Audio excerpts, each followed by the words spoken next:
We had received an FIR on the 5th of May from the father of the deceased, namely Trophimus, 30 years, who had died in this incident. The father's name is Vivek, and this incident happened on the 7th of April, where it was alleged that his son was assaulted by the headman and members of the VDP. Following this complaint, we have registered a case of murder and in Punasla police station. We have also prayed to the court to exhume the body of Trophimus Kamola, and the date for exhumation will be fixed by the SDO Civil Punasla. Following the exhumation, we will conduct a spot postmortem, and following the findings of the postmortem, we will then take a decision what to do ahead.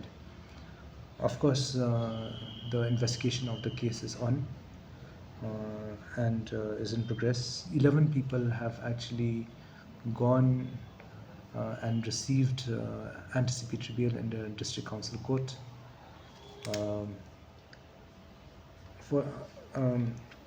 After the postmortem only, we will be able to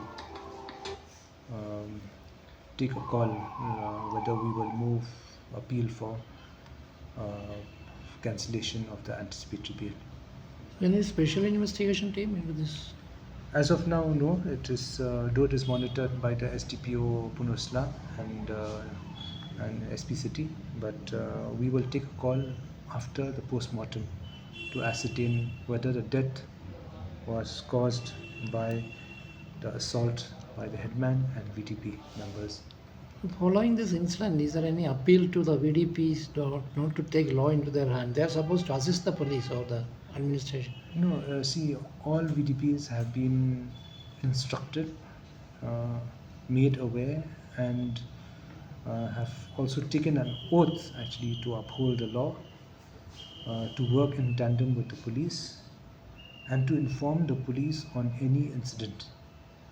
In this isolated incident, the VDP has actually not informed the police and allegedly taken the law into their own hands. So we'll wait for the postmortem whether it is a fact that the death was due to assault.